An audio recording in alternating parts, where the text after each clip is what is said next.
Hey guys, hope everyone's doing well. Hope everyone had a nice holiday. I know the holidays are hard for a lot of us, and lost loved ones, and maybe trauma or something that triggers us during the holidays. A lot of times, especially as you get older, the holidays are harder because you have less and less family around. And I remember Christmases being filled with a house full of family at my grandmother's house, and after she passed and other aunts and uncles passed, none of the rest of the family really gets together anymore. Everyone kind of splits their own way. And I know they always say that there's a person who, the matriarch of the family, the woman who holds things together, and I believe that was my grandmother, and then second, my Aunt Maureen. But anyway, I'm back. I was kind of away, obviously, for the holidays. I'm dealing with my own things, and that's what I say all the time on here, that even when you're healing from trauma, you're always healing, because you're always going to get hit with life. You're always going to, sorry, I'm looking at my cat. You're always going to get hit with life. You're always going to have something to battle. That's just life, but it's how you react to it is the key. And it took me 58 years to come to that conclusion, even though I had bits and pieces of knowledge through the years. And I'd say 20 years ago, I started delving more into belief clearing and the hypnosis part of, getting to that part of your brain that's storing all of that negativity and all of that stuff. So I was learning things through the years, but I was just really never using them on myself or really anyone else. I would tell people about them, but I just didn't have the confidence to share. I didn't think I knew enough.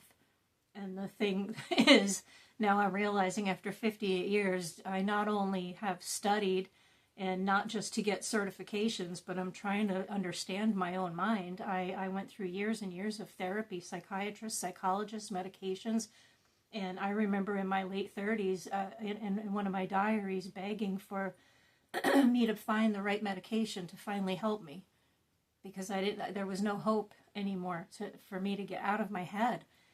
That's what I've been doing. If you don't know me, I'm Christine. The author of Turning Wounds into Wisdom. I'm the founder and owner of Whispers of the Wounded Soul. And I'm just here to take others along me on this healing journey and share the tools that I wished I had so many years ago. What I did was I was taking some notes earlier, and then I printed them out. I suffer with a little, cognitive issues occasionally, part of getting older, I guess, too. So anyway, I wanted to talk about how overwhelmed we are right now, and some of the other ways that we can release a lot of the stuff going on in our heads. And I talk a lot, if you watch any of my other videos, about being by yourself, closing your eyes, taking some deep breaths, being alone, no television, no stereo, no alcohol, no drugs. I mean, no numbing, no nothing, no outside noises, just you and darkness. And do it as long as you possibly can, and usually an hour would suffice. You can do it longer, absolutely. But if you're not used to doing it, which a lot of people aren't, start out with 5 or 10 minutes. And then when you're ready to come out of it, have a candle near you, or even one of the, like we use them on Christmas in some of the little candles, the little tea lights that are battery operated. You can even use that. But if you can, light a candle, and then that will be the only light you'll have for those few minutes. And just, when I say meditate, just go, look at the candlelight. That's why the regular candlelight would be best if you can. But just looking into that light, it's almost mesmerizing. And it's the first light you're seeing after sitting in silence, and it's a calm light. Even if you have like those real dim fairy lights, the real nice dim ones, you can click those on lightly. It's just something with a soft light just to bring you kind of back and to keep you calm. But what it is our body and our mind hold all of our emotions and all of our trauma. We carry it around with us all the time. Right now, the world is in chaos, and it always is. I have some Facebook posts popping back up, memories. some going back to,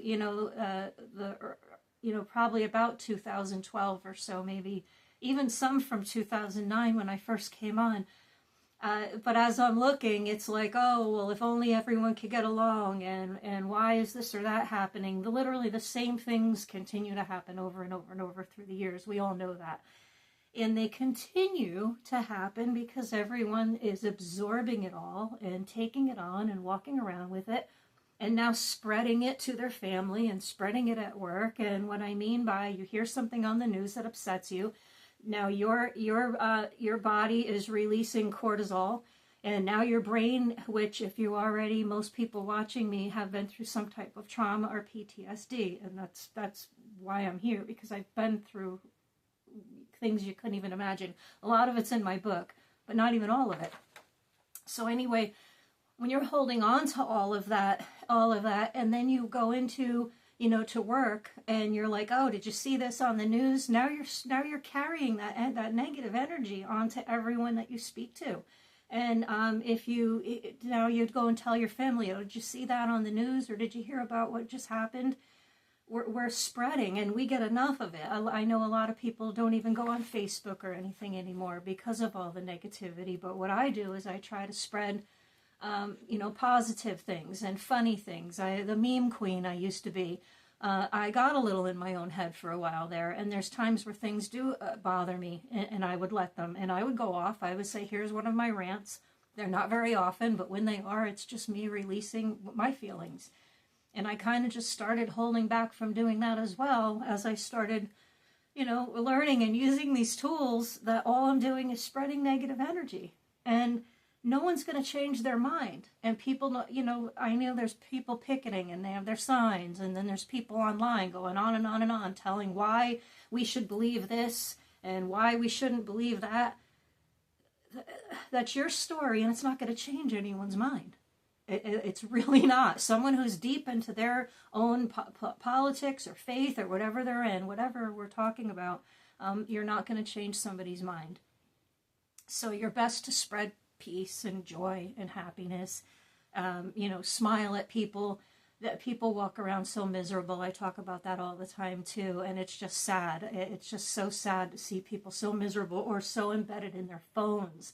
I've been trying so much lately to even put mine down. But the problem is, a lot of us, our banking is on our phone, or, a lot of my posts and stuff that I do are from my phone.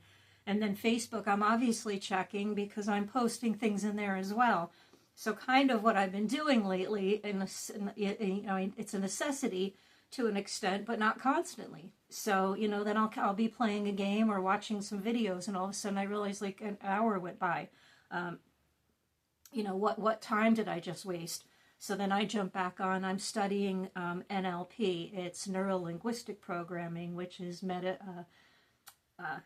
hypnosis using an anchor. And I'll explain more about that if you're interested. But like I said, I took some notes, and I wanted to go over another thing about that, like sitting by yourself. So, as I was saying, trauma not only lives in your memory, it lives in your nervous system. When we experience trauma, our brain shifts into survival mode. The amygdala, part of our brain, detects danger and becomes hyper alert. The hippocampus, which stores memories, holds emotional snapshots of what hurt us. And then the prefrontal cortex, the part that helps us... I lost my place. That helps us think clearly and regulate our emotions, goes offline when the stress feels too intense. So anyone with trauma, PTSD, this is what's happening.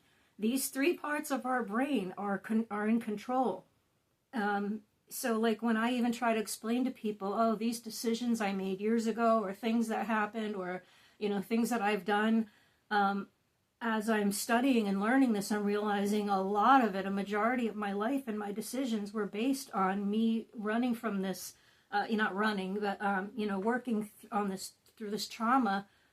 I didn't have the right ways to deal with it. So I was just working with what it did to me. It gives you fight, flight, or freeze. So depending on the situation, your body's going to have you're going to run, or you're going to shut down, you're going to freeze, or you're going to fight back, and you're going to, that's when some people will blow, you'll see them just blow up. It's our internal, bodies and our brain and our nervous systems reacting to, either years of trauma, or even one traumatic event can mess up someone's mind, forever, until they get the right help. And I also always mention too, if you're already with a doctor, psychiatrist, psychologist, you're on medications, please continue.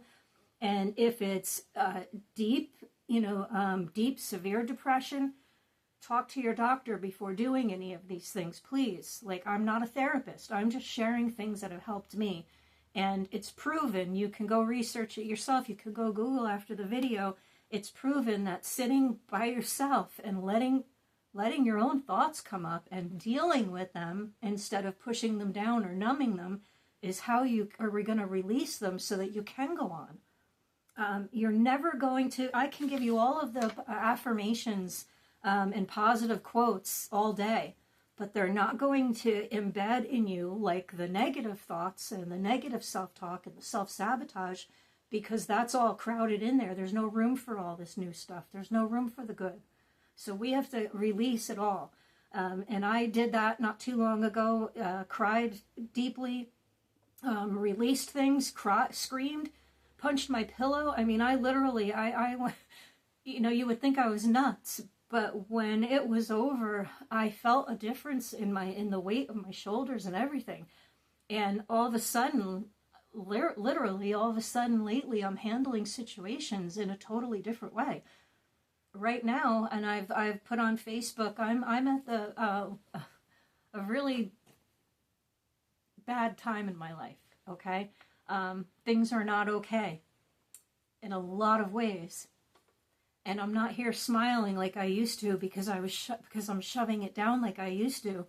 I'm actually processing it because I do sit alone, quietly, close my eyes, and really try to process. What am I learning from this?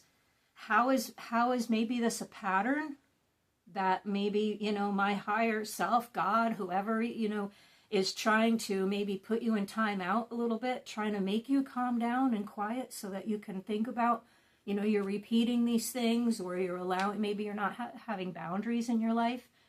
Maybe you're a people pleaser. And all of these things come from trauma and PTSD, wanting to get away from confrontation. We don't want to deal with it, and I'm still that way. I hate confrontation. I'll tell anyone anything, and I know that sounds terrible, just to not have a problem. And that's not okay. I realize that now, and I'm working on it, but it's just amazing what your brain and your body can do to you, especially after years of trauma. And I've been through it. Like I said, I still am. I haven't had a quiet, I can't say quiet, but I haven't had that moment to just breathe. I've had moments where, everything seems okay and things are going well, and they break again because I was making those decisions, and the things that I was doing were me running on my trauma wounds. And like people say, unhealthy coping mechanisms. I had extremely bad coping mechanisms. So, yeah, and, we get to feel emotionally overloaded, with the news and with loss and, jobs and spouses and family and children. Everyone has something going on in their lives. No matter who they are, no matter how happy they seem on Facebook, trust me, there's something going on in their lives. Everybody is dealing, but everybody deals a different way. And some didn't live a life full of trauma, or somewhat weren't hit with a major traumatic event that shut them down. Someone who had pretty much, an easy life growing up might run into situations as an adult and be able to handle them properly, because first they were taught properly, and second that they never went through anything that caused their bodies to want to shut down or work from fight or flight. They didn't need to. So that being said, when your body becomes hyper alert and you're feeling overwhelmed and stressed out, I call this my stillness practice. And normally, like I say, an hour. But if you're new to this and you're not used to being alone with yourself, with your own mind and your own thoughts, start slowly. But you sit in silence as long as you can. And as you're feeling, as thoughts are coming up into your head, you know, oh, the laundry's still in the try to shove it away. And then just think, I just, like, kind of focus your mind that you just want quiet. Tell yourself as the thoughts are coming up that I just want quiet. Eventually, you really will. I have a lot of people tell me they don't know how to meditate. They can't shut their words and their mind off. And same with me. There's times too where I'll sit there and I can't stop. And I have to, you know, in my own head, I'm like, come on, let it go. You can't do anything about it right now. We're doing this. You have to control that part of your mind that's trying to save you and protect you constantly. And especially, it's hyperactive if you've already been through trauma. So it's trying to save you and reminding you of all the things that have happened to you, that you've done wrong. You know how it is. Sometimes even going to sleep at night. Your mind all of a sudden wants to tell you what happened when you were 12 years old and that kid that didn't invite you to that party, or, you know, something that happened when you were a teen, or that near-miss car accident that happened 5 years ago. Like odd, crazy shit comes up in our minds, and it's our brain constantly trying to protect us. And it's because our nervous system is on high, in that high boom, something's going to happen right now. That's my point. If we're trying to, and you can hear even getting excited. I have a lot of anxiety in me right now, a lot, and you can hear it in how excited I get talking with you. And that's why I need to do these things. I'm sharing with you what I'm doing. When I get off here, off the computer or the phone, whatever, doing this video, I'm going to do this breath work. And I will probably do some tapping, which I have talked about in other videos. So you're going to sit in silence. You're going to take those 3 real nice deep breaths when you first sit down. You know, real slow in, maybe to 6, count of 6. Hold it for 3. Release it for 6 through your mouth. Nice and easy. Another. Take the 3 nice deep breaths. And then as you're sitting there with your eyes closed, try to sit up as straight as possible. You can lay down to do this, but sitting up, it's called a kundalini. You're kind of connecting with the earth and the, you know, and the sky and the universe. So you sit up straight, close your eyes, and try to roll your eyes slightly towards the middle of your brow. Not to the point where it's uncomfortable. Just let them rest when they hit. And that's when you just sit there quietly. And like I said, as the thoughts are coming, push them away. And, you know, focus on peace. Focus on your breath. You can continue, even after those 3 breaths, you can continue to just focus on your breathing. Focus on your stomach pushing out as you're breathing in. Focus on your stomach coming in as you're breathing out. Focus on how your breaths start to become more calm and more relaxed. When you're focusing on your breath, you're no longer focusing on all of the things that are trying to pull you away. And you just keep breathing like that. And like I said, for an hour longer if you can, the longer you just meditate and sit in silence. They were studying this in some schools. I have to find the article again. I forget what grade it was. I think it was like 5th grade or maybe younger. They were doing like a little bit of a meditation time, a sit and quiet time. And if you remember, even I think in kindergarten, they used to have us kind of rest our heads on our desk for like 20 minutes or something. I don't know how long it was. I do kind of remember that. You know, just focusing on being quiet and being calm gives your brain and your nervous system and your mind a chance to realize they're at peace. And even when you're sitting there in the dark, some adults are afraid of the dark. You know, try to do this. If you have to have a small nightlight on, as least light as possible, your eyes are closed anyway. But yeah, just really try to do this. And then, you know, like I said, you can focus then after you're done on the candle flame. And that's very, very calming to just to stare at a candle flame.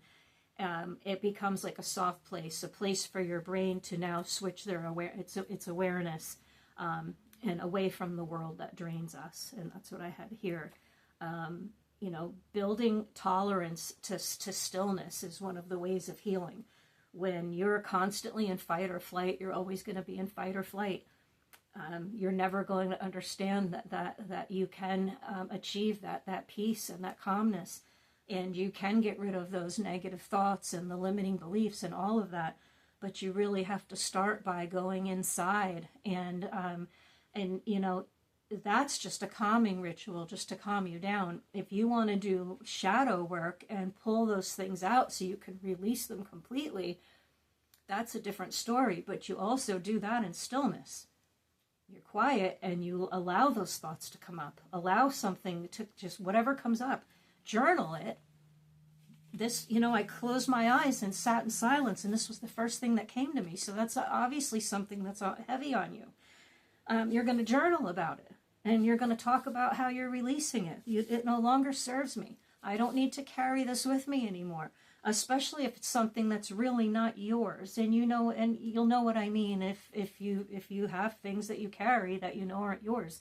I know now, I feel like I carried years of ancestral baggage and crap because I'm thinking of the limiting stories that they told me growing up. Everyone had some type of a story about we're always broke, or we always have bad luck, or we have no luck at all.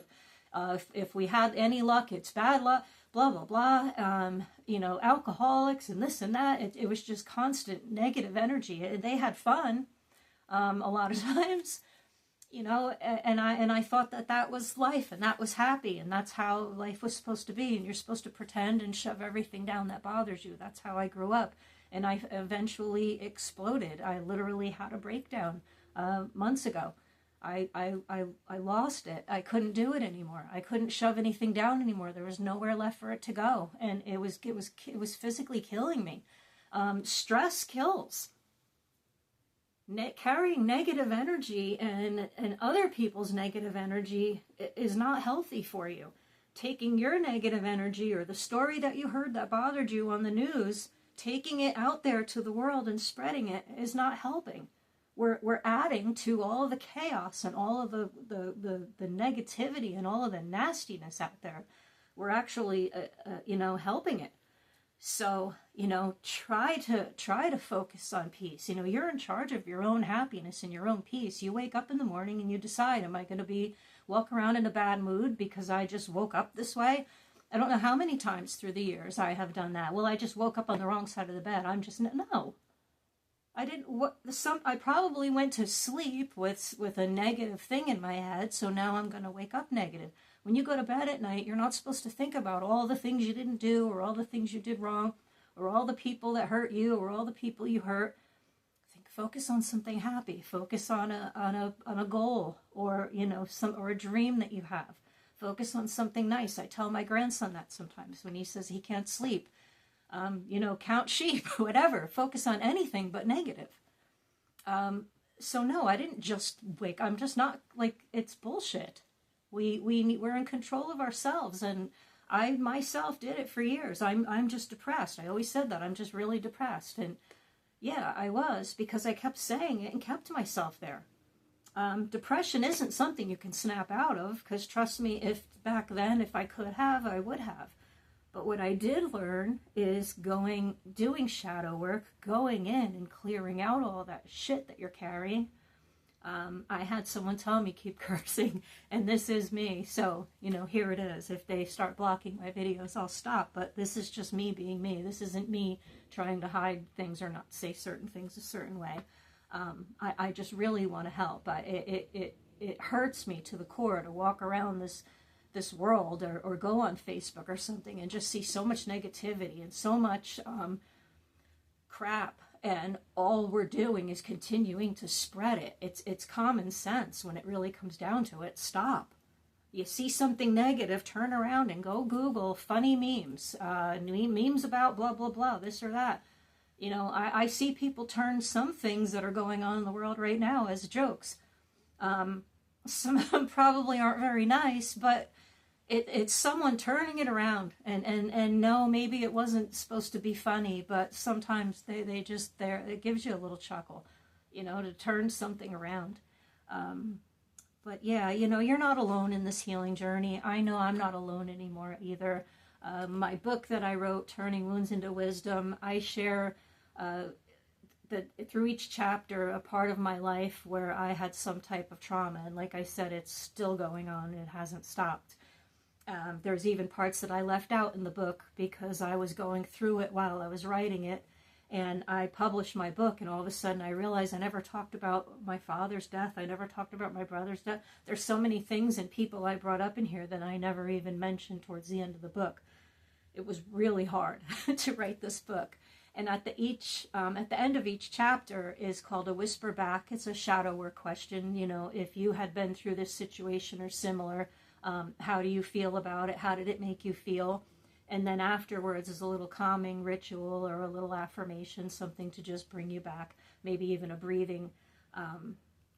little breathing thing that you can do. So I'm sharing my life and my whole life out there in books and online, and it's because I feel that this is what I'm supposed to be here for. I've been through so much, and I'm still going through it now, and instead of saying why and why me, now I'm saying, well, who can I help with this? I have all these tools, and I have years of experience in childhood trauma, deep psychological trauma, near-death experiences.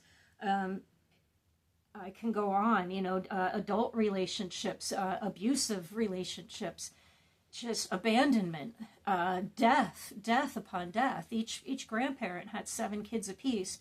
My father's mother, my other nanny, she lost one when it was born, but all those aunts and uncles and all of the death that started when I was younger, that traumatized me too. It started when I was 11 years old. My 13-year-old cousin was killed in a freak boating accident.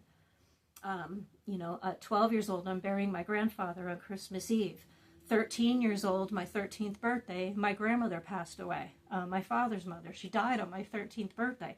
And it just continued. And then at 27, I lost the love of my life in a car accident. And that really, I lost it. And I barely even remember some years after that. And I feel terrible because I have my daughter. And she had a really good stepdad at those times. Thankfully, to help us through it.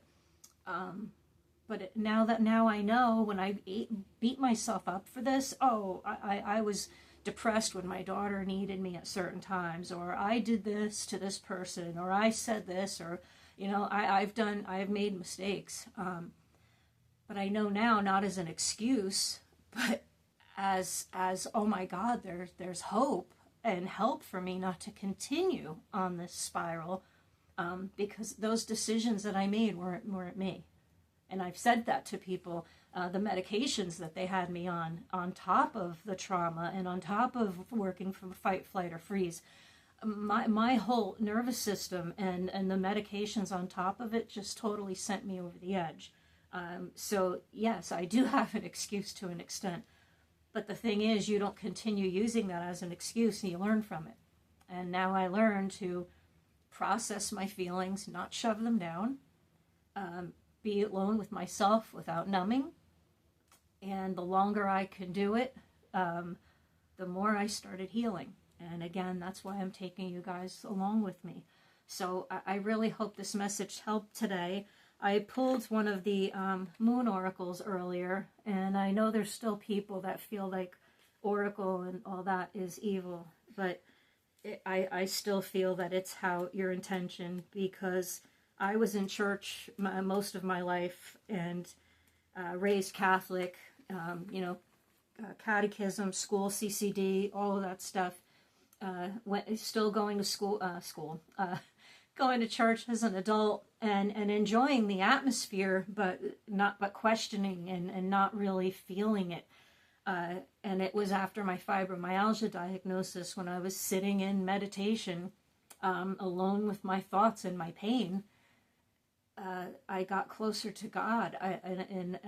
I'll go into that another day if anyone's interested, but I started reaching about the lost teachings of Jesus, and you know, the Dead Sea Scrolls and all of these different things that were hidden from us, honestly. I still love my Bible, but I love God and know God in a deeper way now. I no longer believe because I'm told to have faith. You have to have faith and you have to believe. I don't have to anything. I know now. I know God. I know what God really is. I know that I wouldn't be here without him. I know Jesus stronger, and he's always been a part of my life. Jesus and Mother Mary, the song Let It Be, it's in my book, and I talk about it in my posts, saved me. And that's kind of my whole thing here. Turning wounds into wisdom, learning and healing from trauma, and learning to let it be. Sit in silence. Let it be. It'll come to you. You know, whisper words of wisdom.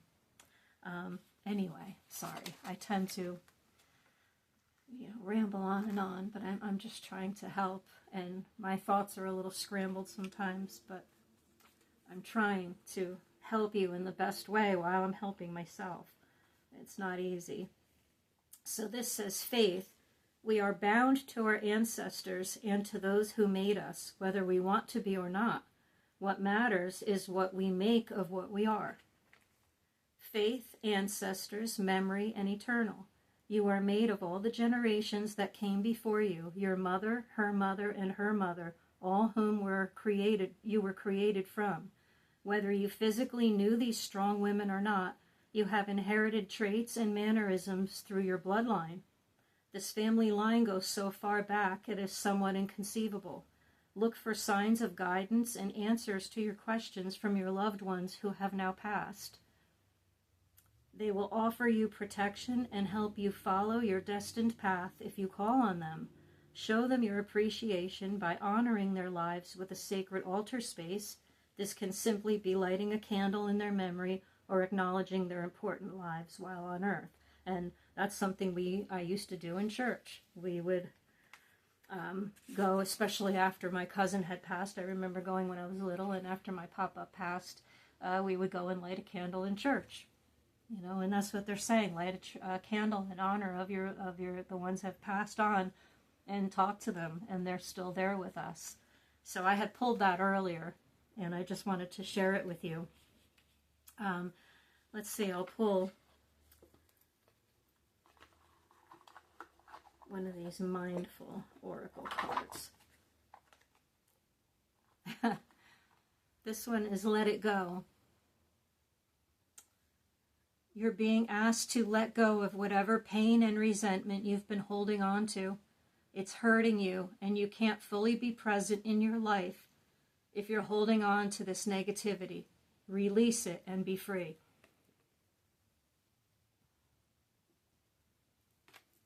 Let it go. That's what this whole video is about. And I'm sorry it's over 30 minutes. I didn't mean to make it so long, but like I said, I was doing a lot of thinking last night, and I took some notes, so I printed them out so that I can kind of share this with you. But try to do this breathing technique. Try to know that you don't have to carry around what you hear on the news and what's going on. Obviously, we have to acknowledge it because it's happening, but it doesn't mean you have to carry it. Okay? All right, guys. Thank you for watching and sharing and spending time with me. Please let me know if there's anything else you want me to do a video on or something else you want me to touch on. But I've been through it, and I'm here to help. So have a good rest of your day, evening, depending on when I post this. Bye, guys.